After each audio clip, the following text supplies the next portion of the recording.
Check. Come on. Okay. We got batteries in the mic this time. Last time our difficult technical problem was we didn't have any batteries in there. That was Peyton's fault. But he didn't come to church today, so he won't even know that I was talking bad about him. Okay. Good morning, everybody.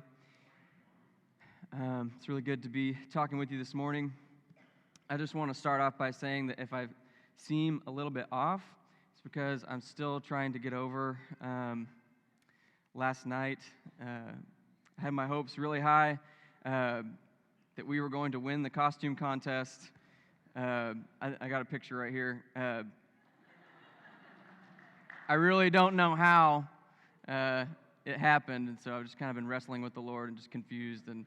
But if you saw Maggie's costume, you know why we lost the costume contest. It was awesome. So hopefully that won't affect too much my preaching today.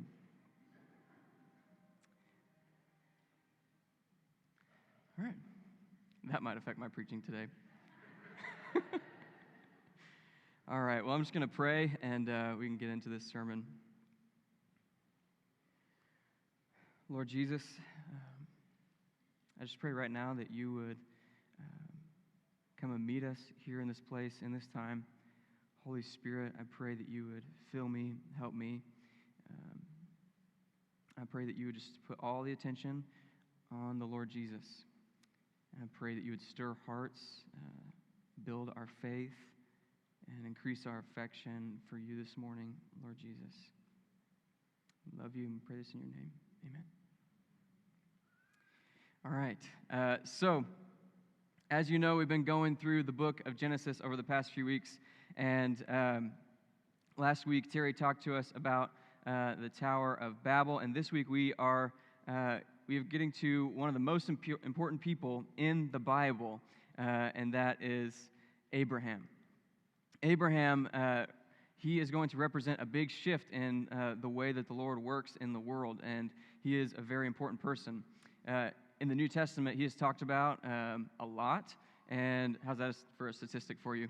The New Testament writers talk about Abraham a lot, and he's given a lot of really good titles in the New Testament. They call him the man of faith. They call him the father of all who believe. And so he's a very important person to look at, his story especially, for people who believe, for people of faith, and that's us, and people who are on this faith journey with the Lord. And Abraham is specifically important for those of us who are on a journey of faith with the Lord.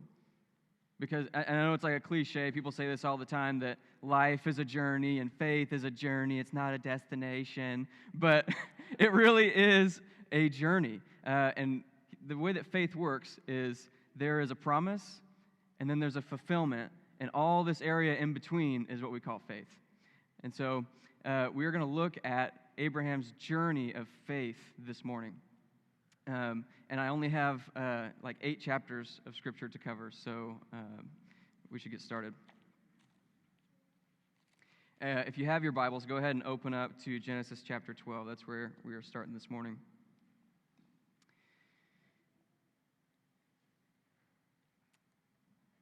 Chapter 12, verse 1 says this: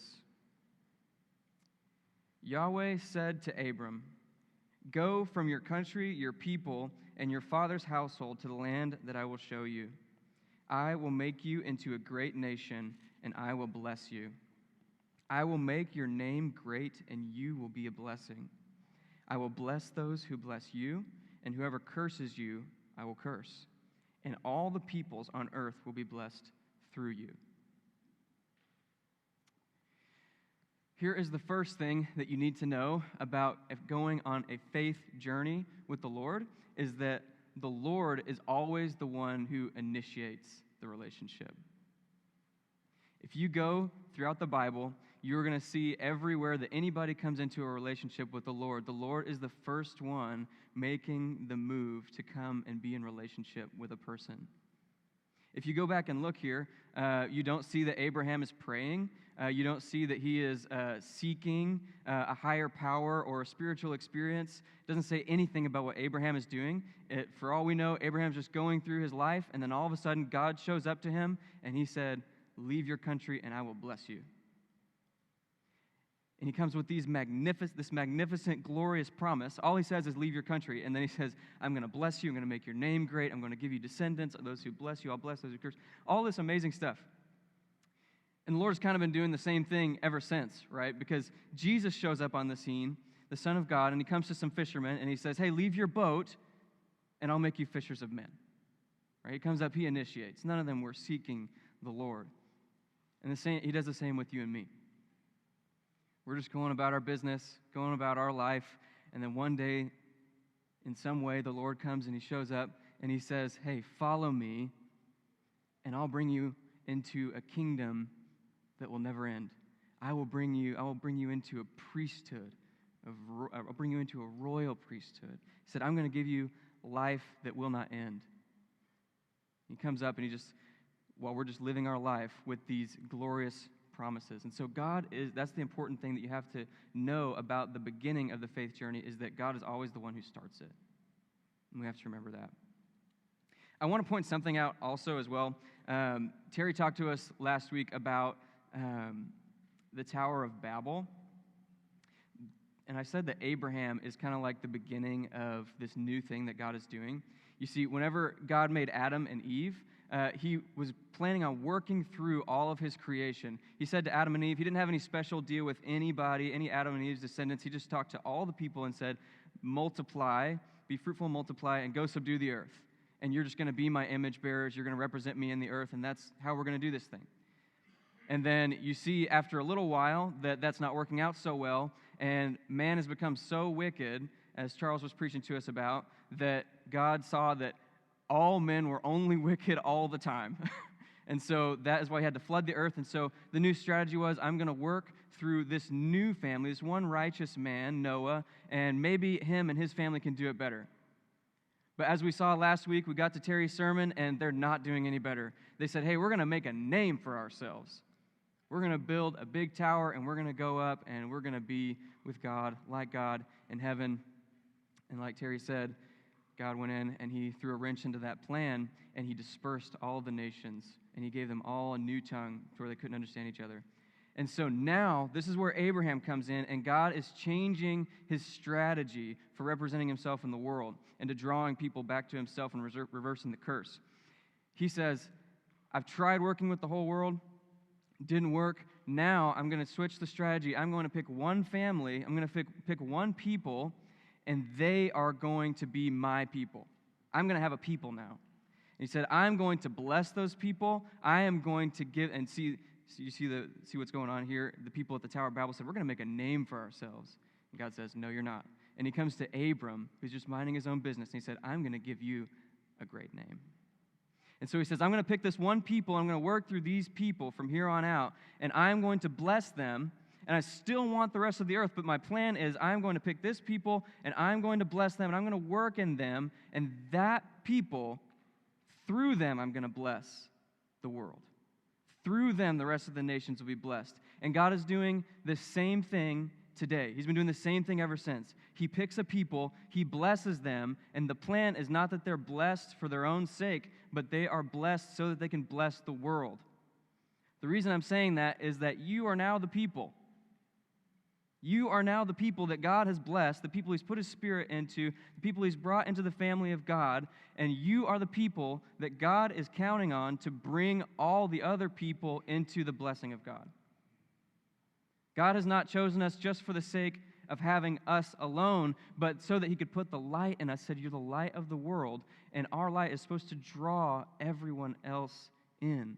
There's supposed to be a gravitational, contagious pull to the way that the people of God live, so that the rest of the nations, the rest of the world come to want to know Jesus. You tracking with me? Okay. And that is what God is doing with this new family in Abraham. So,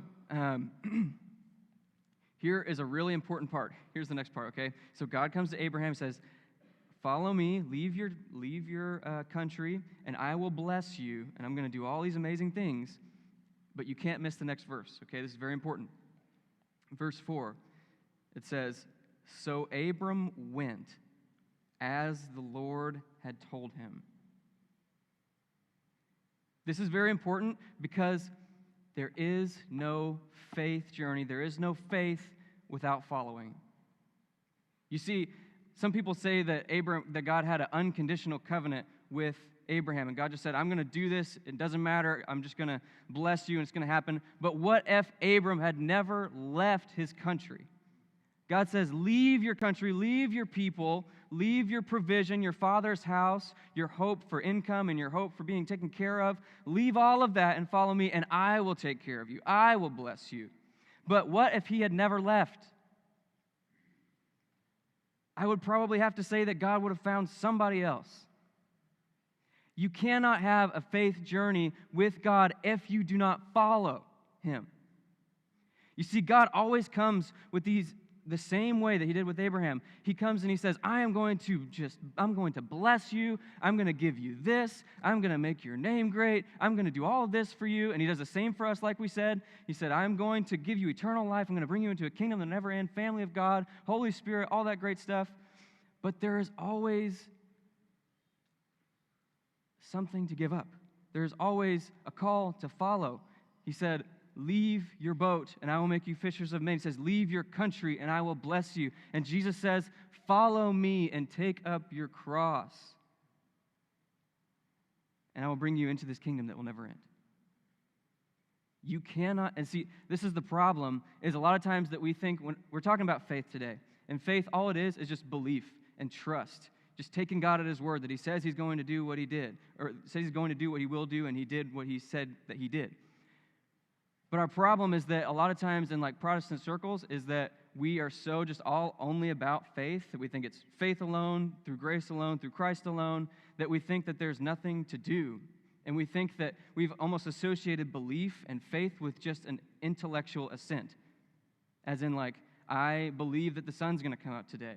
It's just something that I know in my brain that's going to happen. Jesus is not calling us to just believe that he is the Son of God in our head and check it off on a box whenever somebody gives us a religious evaluation. Faith is accompanied by our actions, and it's demonstrated in our actions.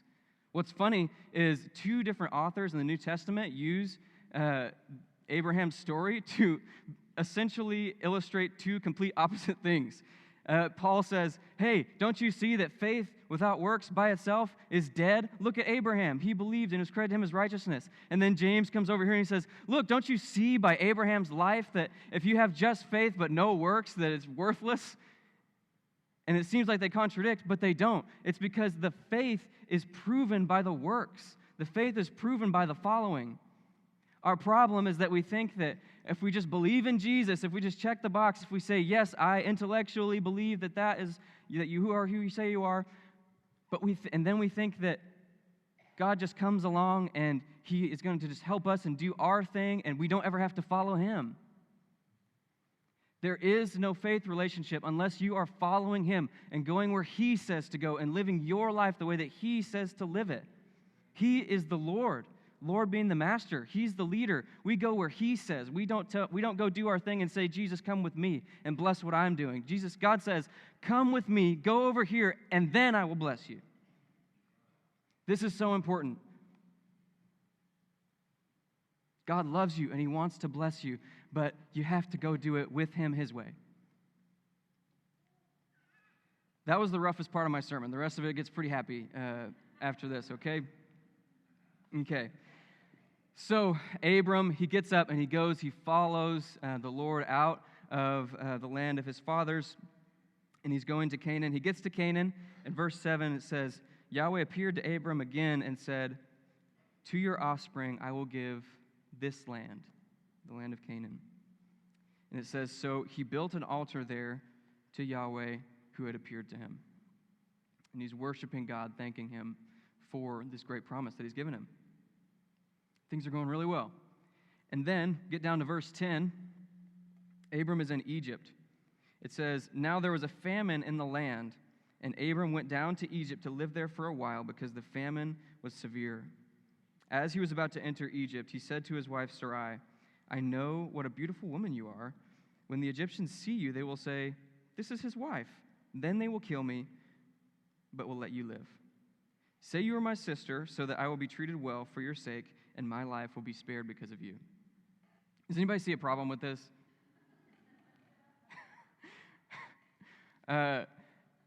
How is the Lord going to make Abram's name great and bless him and give him many descendants and bless the world through him if he's dead? It doesn't make sense. So this right here, as subtle as it is, this is Abram not believing what the Lord has said that he's going to do. This is Abram in his doubt, okay? Now, the Lord is good, and he gets there, and basically a lot of bad stuff starts. It happens just as he said. They think it's his sister, and they leave Abram alone. He's okay, and he even makes a bunch of money there and gets rich, and the Lord takes care of it, and they're okay, and the Egyptians are like, dude, get out of here. And so he leaves, and things work out all right. Now, I want to fast forward a little bit further, okay? Let's go to Genesis chapter 15, if you're following along with me. Going to have to skip a little bit. Now, Genesis 15, verse 1 says this. After this, the word of Yahweh came to Abram in a vision. He said, "Do not be afraid, Abram. I am your shield, and your reward will be very great." And I want you to catch this. This has been a few years after God's initial promise to Abram, who was at the time 75 years old, when he said, "I'm going to give you a whole bunch of kids." Okay? And so Abram finally responds, and he says, "Sovereign Lord, what can you give me since I remain childless, and the one who will inherit my estate is Eliezer of Damascus? You have given me no children, so a servant in my household will be my heir." You see the doubt? Okay, just wanted to make sure you see it. Then God speaks to him, and he says, "This man will not be your heir, but a son who is your own flesh and blood will be your heir." He took him outside, and he said, "Look up to the sky and count the stars, if indeed you can." And he said to him, "So shall your offspring be." And Abram says, or it says of Abram, Abram believed the Lord, and it was credited to him as righteousness. You see Abram's faith? Okay, good. And then God gives another promise. Keep with me. I'm going to get to a point here eventually, but it says, "But Abram said," and then God said to him right after Abram believed, "I am Yahweh, who brought you out of Ur of the Chaldeans to give you this land and to take possession of it." So he said, "Look, I'm going to give you many descendants." And Abraham believed. And then he said, and now he's saying, "I'm going to give you this land." And then Abram says, "Lord, how can I know that I will gain possession of it?" The implied answer is because God said so. That's how you know. But the Lord is gracious. And so this is how God says, okay, here's how you're going to know. Now, I didn't want to read this because it's so weird, but it's Halloween. So I'm going to go ahead and read it. This is very Halloween-y, Halloween-ish, Halloween-like. Halloween-y sounds like a snack at a ballpark or something. Y'all will catch that in a second probably. So, verse 9, this is how the Lord is going to help him know that he's going to keep his promise. He says, "Bring me a heifer, a goat, and a ram, each 3 years old, along with a dove and a young pigeon." Abram brought all these to him, cut them in two, and arranged the halves opposite each other. The birds, however, he did not cut in half. Then the birds of prey came down on the carcasses, but Abram drove them away. As the sun was setting, Abram fell into a deep sleep, and a thick and dreadful darkness came over him. When the sun had set and darkness had fallen, a smoking fire pot with a blazing torch appeared and passed between the pieces. Ooh. It's Halloween-y, right? Okay, that is so weird, all right? And what does this have to do with Abram's like, "God, how do I know you're going to do this?" And he's like, "Cut those animals in half. Don't worry, I'm going to send a flaming fire pot to fly in between them." And it's just like, what does that have to do with God keeping his promise and doing what he said he's going to do for Abram? Well, the first thing that I want to mention is that the Lord always comes to us in a lot of times, a lot of ways that we can relate to him. And this was called a covenant, and this was something that was actually pretty common in not just Israel, but all of the ancient Near East. This was just a thing that people did, and it was pretty normal. And in addition to that, kind of the weird cutting animals in half and stuff like that, it was pretty much what it was saying in a covenant was like, hey, I promise that I'm going to do this, and if I don't, let me end up like that animal right there that's cut in half. Okay? And so, essentially, let me put it into like some more deeper theological terms. There is a pinky promise, there's a spit shake, and then there's a covenant, okay? And it's way up here. And this is God saying, I will do this. This is how serious I am about this. Let this happen to me if I don't do this for you. I will do what I said. That's essentially what we got to get from all this weirdness right here. And so this is God's most serious affirmation of what he said he's going to do to Abram. And look right after this, what Abram does after hearing this promise. It says, now Sarai, this is chapter 16, Abram's wife had borne him no children, but she had an Egyptian slave named Hagar. So she said to Abram, Yahweh has kept me from having children. Go, sleep with my slave. Perhaps I can build a family through her. Abram agreed to what Sarai said, so after Abram had been living in Canaan 10 years, Sarai, his wife, took her Egyptian slave Hagar and gave her to her husband to be his wife. So he slept with Hagar, and she conceived. Okay, up to this point, Abram, I don't know if you've noticed, has been wavering between doubt and faith. A little bit of doubt here, a little bit of faith here, goes and worships at the altar, and then he'll go out and he believes that they're going to kill him in Egypt, and so his fear is showing his doubt. And then after that, he's questioning God, but then after that, it says that he had faith and it's credited him as righteousness, and it's like this roller coaster of faith and doubt. But right here, we have reached a new low in Abram's story. God has said, I am going to give you descendants. I am going to let your descendants outnumber the dust on the ground and the stars in the sky. And Abram has chosen what one of my favorite professors in college, Dr. Halen, used to call it. He said he chose the expedient thing over having faith. You see, Abram was given this promise 10 years ago, as a 75-year-old man, that God said, I'm going to do this for you. You're going to have many descendants. And he's looking back. It's been 10 years, and nothing's happened. And so Abram and Sarah are sitting around, and they're saying, well, I guess he's just not going to do it. So let's just do it ourselves. Let me tell you, God does not need your help keeping the promise that he made to you, unless he specifically asks you, okay? God does not need your help. And this is what Abram has done. He has done not the faith thing, not the sit around and do what God told me to do and wait for further instructions, but he said, I can handle this. I will do this. And any time that we choose the expedient thing over the faith thing, you end up with an Ishmael instead of an Isaac. Okay? Now, we'll keep reading in verse 5. It says, when she knew she was pregnant, she began to despise her mistress Sarai. Then Sarai said to Abram, you are responsible for the wrong I am suffering. I put my slave in your arms, and now that she knows she is pregnant, she despises me. May Yahweh judge between you and me. And Abram says, your slave is in your hands. Do with her whatever you think is best. So then Sarai mistreated her, so she fled from her. I want to take just a second to do a quick plug for emotionally healthy relationships, okay?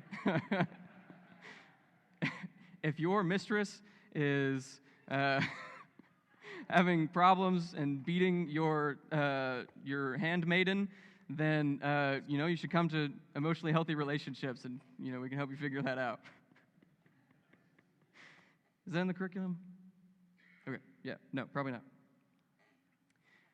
Abram has made a mess because he chose to do the expedient thing over the faithful thing, instead of waiting and seeing what God is going to do for him like he said he would do it.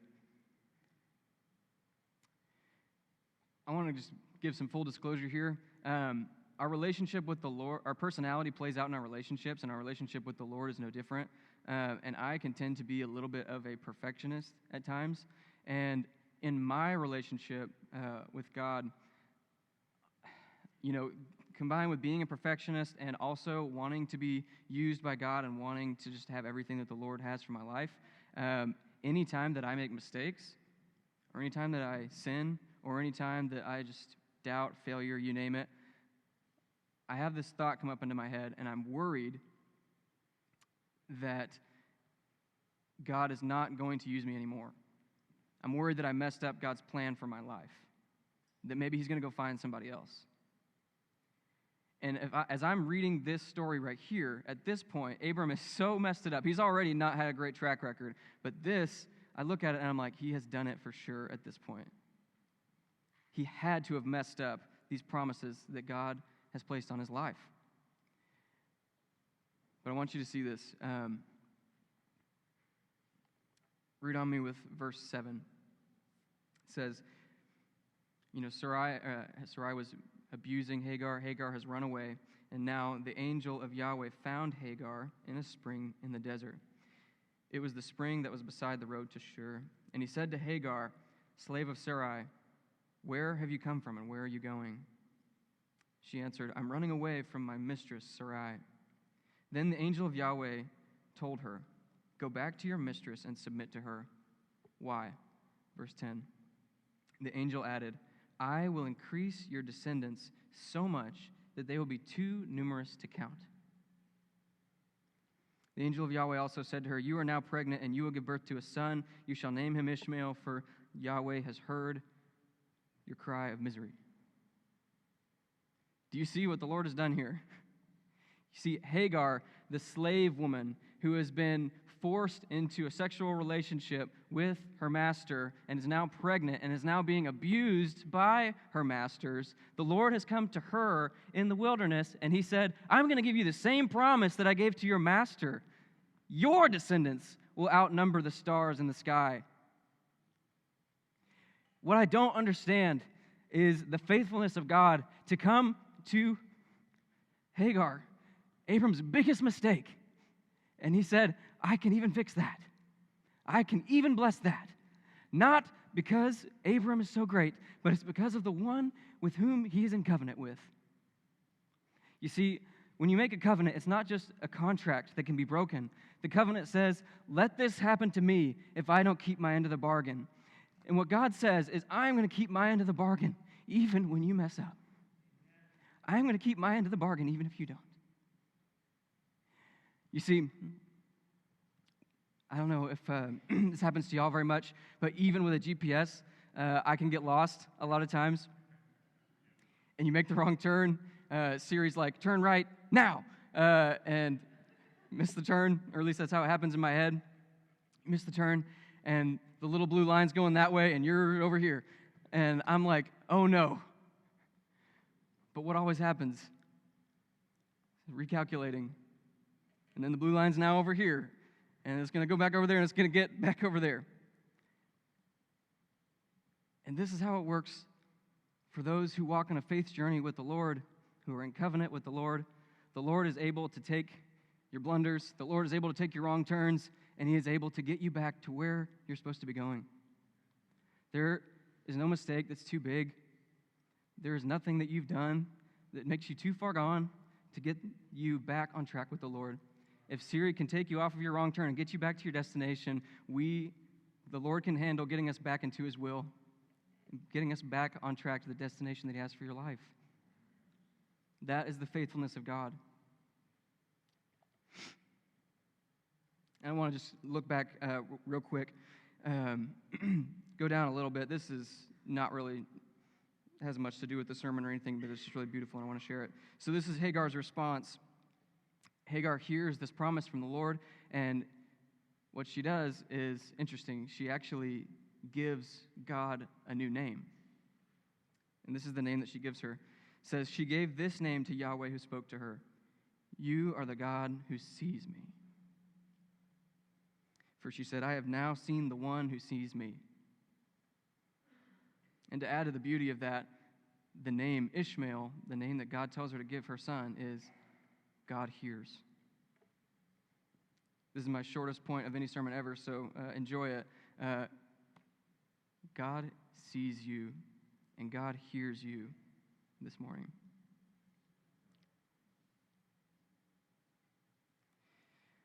So that's all I'm going to read from Abraham's story today.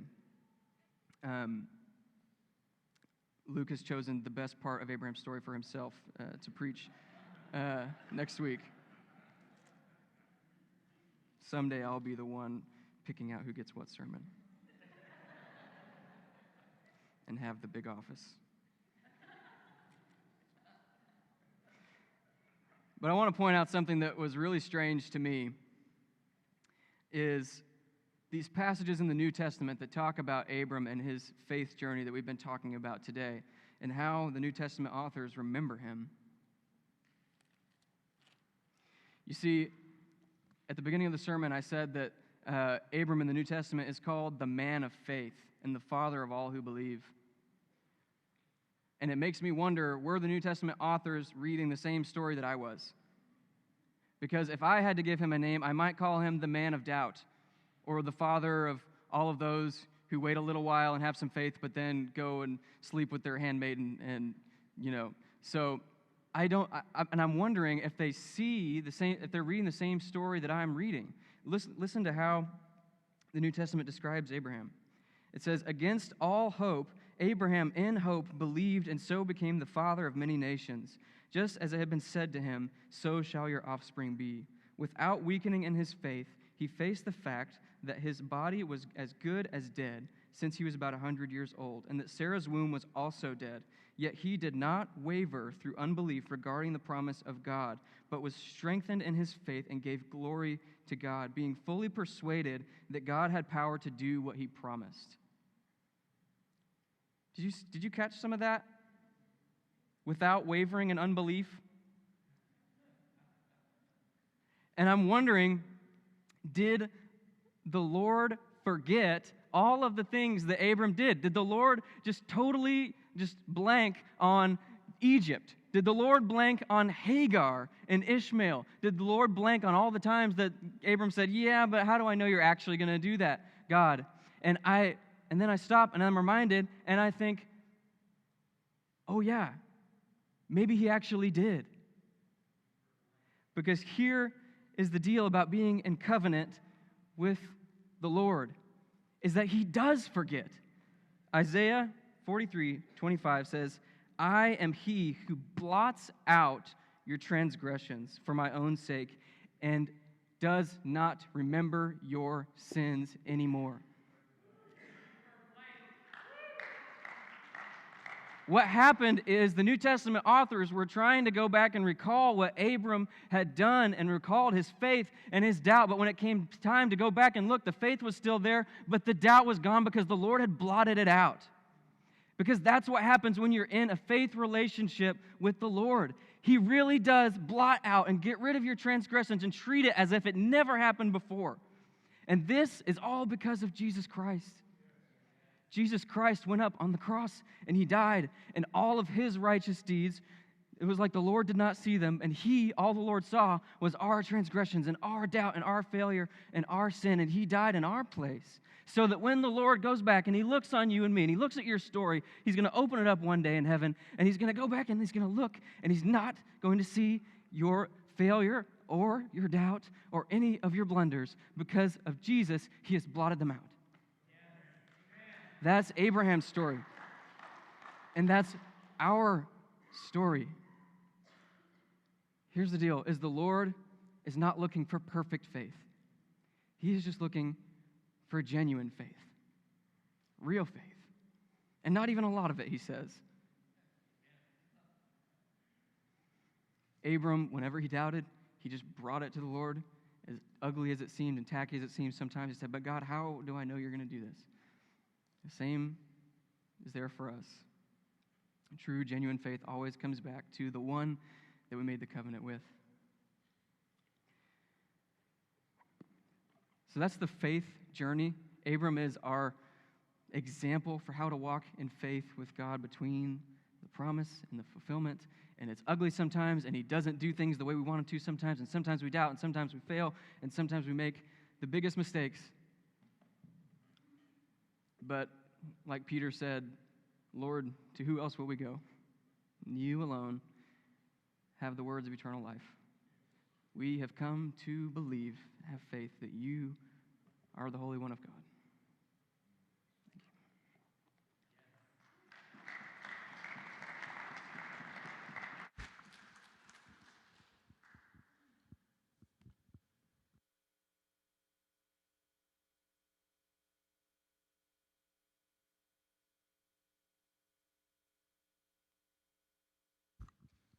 Thank you, Josh, for that.